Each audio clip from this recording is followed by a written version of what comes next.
Okay, here we go. So, I am here to explain the story of George R. R. Martin's A Song of Ice and Fire in under an hour.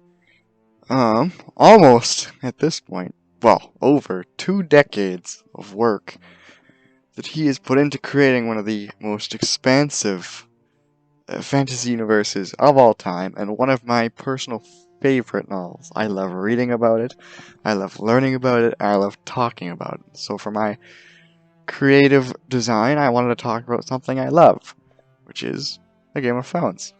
And so to start off, it's important to look at the beginning. And so on this map here, you'll see a little map of Westeros and a fellow named Aegon the Conqueror. So that map is before what's called the War of Conquest. And so you have the continent of Westeros. It's west of a continent called Essos. It's west of Essos, Westeros. You get it? But at one point there was a magical race, and supposedly there still is this magical race, of people called the Children of the Forest. And they had a special connection to trees called the Weirwoods. They were trees with faces carved into them, weeping faces, crying, and it was said to have magical powers. But the first men came over, and they fought against the Children of the Forest.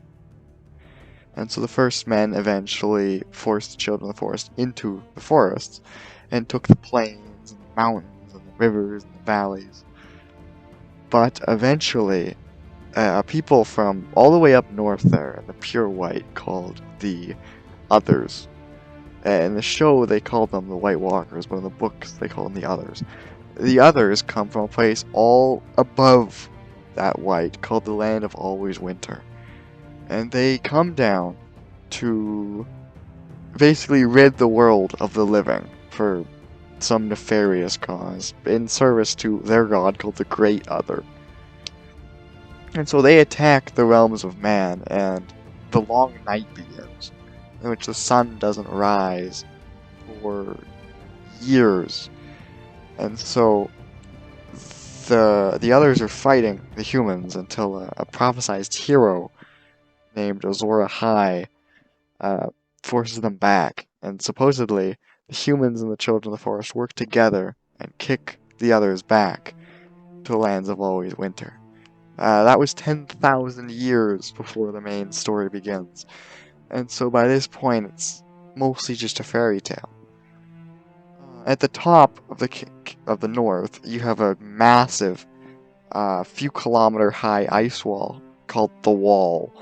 And it was built by Brandon the Builder, the same man who built Winterfell.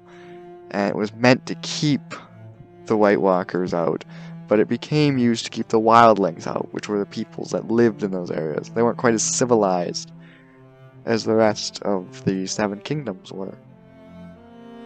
And so fast forward thousands of years to about 798 AC. Not AC, but just the year 798.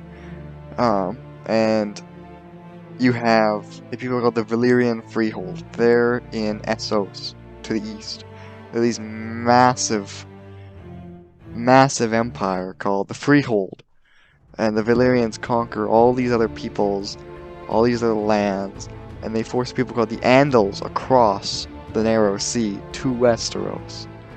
And the Andals, they settle in much of the Stormlands, the Reach, the Rock, the Riverlands, the Vale, and they invade and replace the First Men. Like, they kind of mingle. Think of the Norman invasion of England, where they mixed with the English. But much like in that scenario, the North resisted and kept a lot of their, or in our history, Anglo-Saxon heritage, but theirs First Men heritage. And so the North resists the Andals, and therefore keeps their religion, because the religion of the First Man was the